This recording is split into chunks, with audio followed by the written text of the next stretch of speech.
महामहिम राष्ट्रपति जी,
माननीय सदस्यगण, मैं 18वें लोकसभा के सभी नवनिर्वाचित सदस्यों को बहुत बहुत बधाई और शुभकामनाएं देती हूँ। आप सभी यहाँ देश के मतदाताओं का विश्वास जीतकर आए हैं। देश सेवा और जन सेवा का ये सौभाग्य बहुत कम लोगों को मिलता है। मुझे पूरा विश्वास है आप राष्ट्र प्रथम की भावना के साथ अपना दायित्व निभाएंगे, 140 करोड़ देशवासियों की आकांक्षाओं की पूर्ति का माध्यम बनेंगे।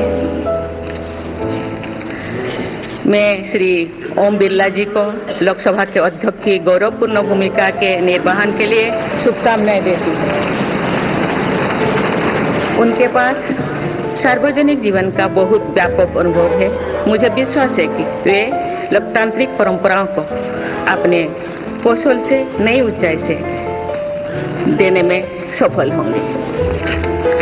माननीय सदस्यगण, मैं आज कोटि-कोटि देशवासियों को की तरफ से भारत के चुनाव आयोग का भी आभार व्यक्त करती हूँ। ये दुनिया का सबसे बड़ा चुनाव था।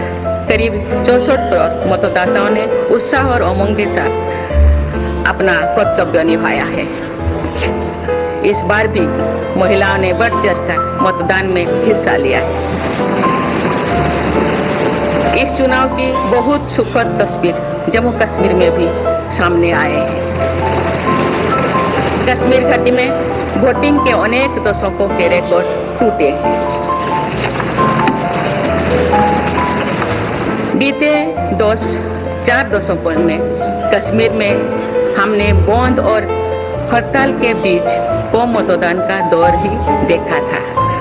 भारत के दुश्मन इसको वैश्विक मंचों पर जम्मू कश्मीर की राय के रूप में दुष्प्रचारित करते रहे, लेकिन इस बार कश्मीर घाटी ने देश और दुनिया में ऐसे हार ताकत को करारा जवाब दिया है। पहली बार इस लोकसभा चुनाव में घर पर जाकर भी मतदान कराया गया है। मैं लोकसभा चुनाव से जुड़ी हर कर्मी को सराहना करती हूँ और अभिनंदन करती हूँ। माननीय सदस्यगण, 2024 के लोकसभा चुनाव की चर्चा आज पूरी दुनिया में हो रही है। दुनिया देख रही है कि भारत के लोगों में लगातार तीसरी बार स्थिर और स्पष्ट बहुमत की सरकार बनाएगी।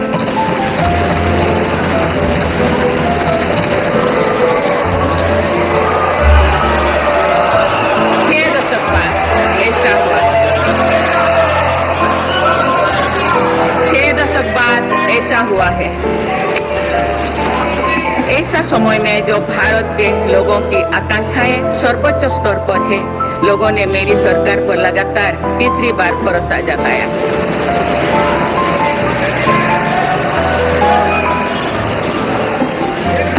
भारत के लोगों को ये पूर्ण विश्वास है कि उनकी आकांक्षाएं सिर्फ मेरी सरकार ही पूरा कर सकती है।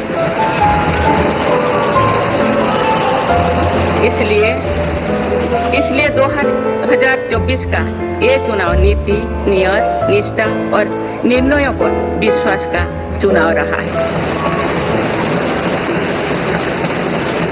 मजबूत और निर्णायक सरकार में विश्वास, सुशासन, स्थिरता और निरंतरता में विश्वास, ईमानदारी और कड़ी मेहनत में विश्वास, सुरक्षा और समृद्धि में विश्वास,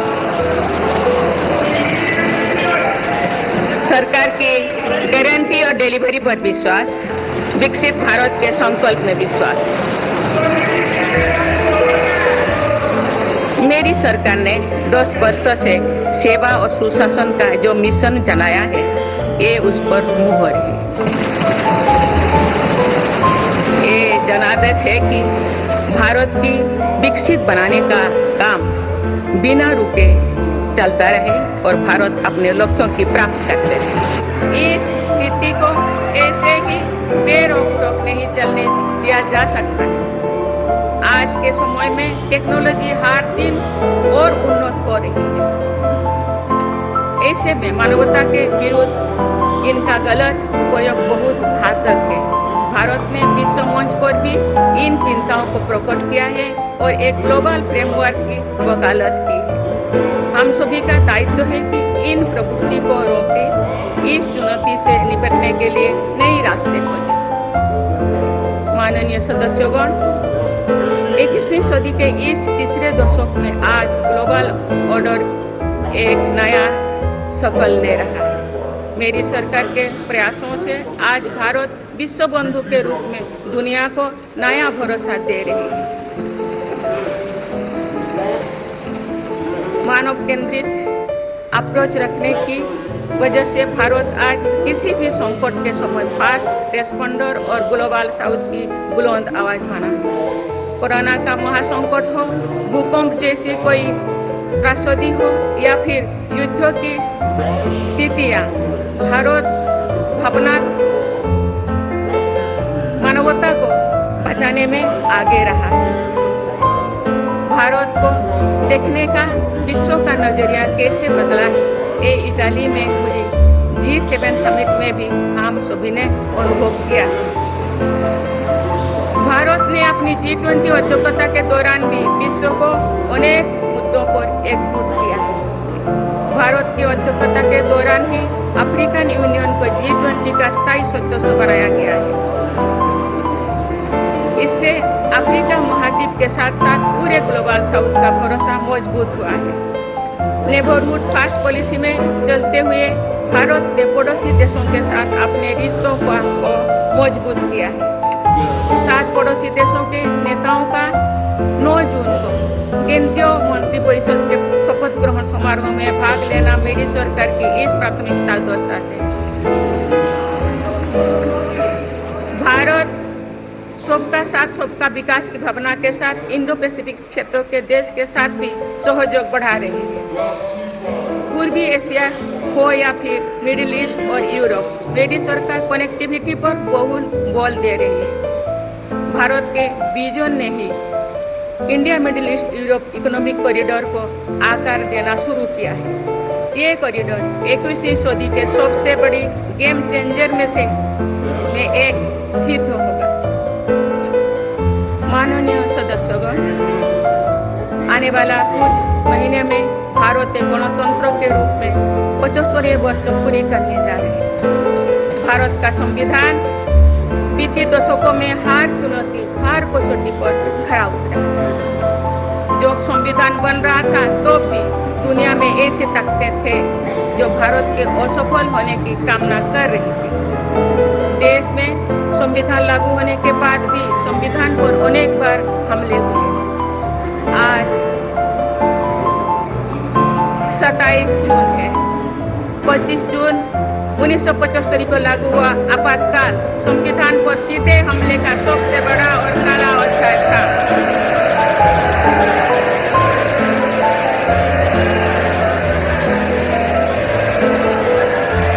तो पूरे देश में हाहाकार मच गया था, लेकिन ऐसी असंवैधानिक ताकतों पर देश ने विजय प्राप्त करके दिखाया, क्योंकि भारत के मूल में गणतंत्र की परंपराएं रही है।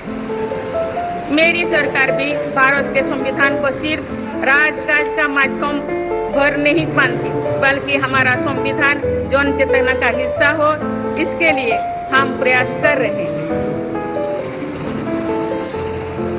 इसी ध्येय के साथ मेरी सरकार ने 26 नवंबर को संविधान दिवस के रूप में मनाना शुरू किया है। आप भारत के उस भूभाग हमारे जम्मू कश्मीर में भी संविधान पूरी तरह लागू हो गया है, जहां आर्टिकल 370 की वजह से स्थितियां कुछ और थी। माननीय सदस्यगण, राष्ट्र की उपलब्धियों के निर्धारण इस बात से होता है कि हम अपने दायित्वों का निर्वहन कितनी निष्ठा से कर रहे हैं। 18 लोकसभा में कई नए सदस्य पहली बार संसदीय प्रणाली का हिस्सा बने हैं। पुराने सदस्य भी नए उत्साह के साथ आए हैं। आप सभी जानते हैं कि आज का समय हर प्रकार से भारत के लिए बहुत अनुकूल है। आने वाले वर्षों में भारत की सरकार और संसद का क्या निर्णय लेती है, क्या नीतियां बनाती है, इस पर पूरा विश्व इस अनुकूल समय का अधिक से अधिक लाभ देश को मिले, ये दायित्व सरकार के साथ साथ संसद के हर सदस्य का भी होना चाहिए। पिछले 10 वर्षों में जो रिफॉर्म हुई है, जो नया आत्मविश्वास देश में आया है, इससे हम विकसित भारत बनाने के लिए नई गति प्राप्त कर चुके हैं। हम सभी को ये हमेशा ध्यान रखना है कि विकसित भारत का निर्माण देश के हर नागरिक की आकांक्षा है, संकल्प भी है।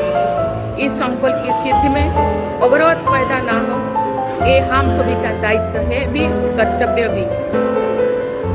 नीतियों का विरोध और संसदीय कामकाज का विरोध दो भिन्न बातें हैं।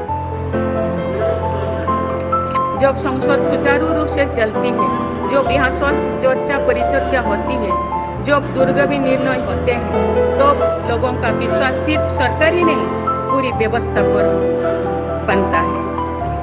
इसीलिए मुझे भरोसा है कि संसद के पल पल का सदुपयोग होगा, जनहित को प्राथमिकता मिलेगा। माननीय सदस्यों, हमारे वेदों में हमारे ऋषियों ने हमें कुछ नीति वाणी दी है, जैसे कि समान मंत्र हो, समिति ही समानी की प्रेरणा दी। अर्थात हम एक समान विचार और लक्ष्य लेकर एक साथ काम करें। यही इस संसद की मूल भावना है। इसलिए जब भारत तीसरी नंबर की इकोनॉमी बनेगा, तो देश की इस सफलता में आपकी भी सहभागिता होगी। हम जब 2027 में आज़ादी की शताब्दी का उत्सव विकसित भारत के रूप में मनाएंगे, तो इस पीढ़ी को भी श्रेय मिलेगा। आज हमारे युवाओं में जो सामर्थ्य है, आज हमारे संकल्प में जो निष्ठा है, हमारी जो असंभव सी लगने वाली उपलब्धियां हैं, ये इस बात का प्रमाण है कि आने वाला दौर भारत का दौर है। ये सदी भारत की सदी है और इसका प्रभाव आने वाली 1000 वर्षों तक रहेगा। आइए हम सब मिलकर पूर्ण कर्तव्य निष्ठा के साथ राष्ट्रीय संकल्पों की सिद्धि में जुट जाए, विकसित भारत बनाए। आप सभी को मेरा बहुत बहुत बहुत शुभकामनाएं। धन्यवाद। जय हिंद, जय Bharat.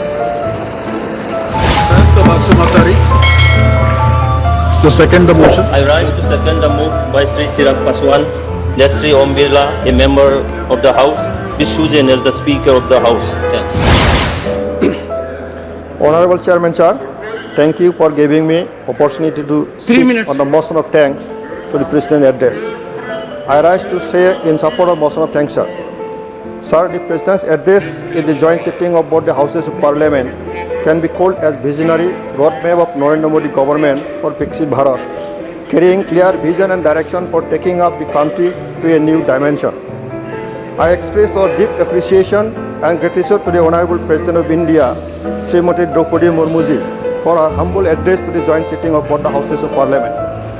Honorable Sir, I, on behalf of my party, United People's Party Liberal, would like to congratulate Honorable Prime Minister of India, Sri Narendra Modi ji, for his indomitable leadership, enabling him to assume third consecutive term as Prime Minister of India. I express my sincere gratitude and honor to him and his entire team of government. Sir, the government of India led by Narendra Modi ji has left no stone unturned to touch every nook and corner of the country's need of the people, and the nation wanted Modi ji for a secure and developed Bharat, and that is why people of the country once again come out to take NDA government and Sri Narendra Modi ji as Prime Minister for third time for the great nation like Bharat. Sir, I must appreciate the Honorable Prime Minister Modi ji for his comprehensive and inclusive policy towards the development of northeastern region of the country, which are reflected in the President's address again. During the last 10 years government, Modi ji's policy to bring sustainable peace in the northeast and accelerate the development simultaneously has been the priority. And as a part of its priority, the third Bodh Accord was signed in the year of 2020, through which Bodoland Territorial Region was created and the Bodo movement came to an end, and the peace has been prevailing nowadays in the region. The Peace Bodh Accord has become torchbearer for resolving many disputes of Northeast region, prompting several militants and other organizations to join mainstream and come out with amicable agreement in the region. Sir, in Assam, under the dynamic leadership of Dr. Himanta Biswa Sarma, Honorable Chief Minister of Assam, outstanding development works have been undertaken with a view to build Assam as one of the 5th developed states in the nation. People of Assam expressed reaffirmed hope and aspiration upon Dr. Sarma by signifying their thumping support in the last Lok Sabha election, where 11 out of 14 seats won by the NDA under the leadership of Dr. Sarma. Sir, Bodoland Territorial Region was created under the provision of 6th Schedule to the Constitution of India, comprising near about 4 million people of various caste, creed and religion. The people of Bodoland, under the leadership of Sri Pramod Boro as Chief Executive Member, are living peacefully with harmony and integrity in the region of family record. Sir, 30 seconds. Sir, while supporting the motion of thanks, People's President address, I would like to call upon the government of India to make it convenient to provide a little space for accomplishment of Bodh Accord 2020 in the government's 100-day agenda. Sir, under the Hydrocarbon Vision 2030, Sri Rameswar Teli, the then MOS of Minister of Petroleum and Natural Gas, announced Government of India's decision to finance and support BGR Bongaigaon Refinery expansion 2.7 to 5 metric ton million. 17 November. Thank you. 30 seconds. 17 November 2021 Honorable Sri Niranjan VC. Honorable Niranjan VC.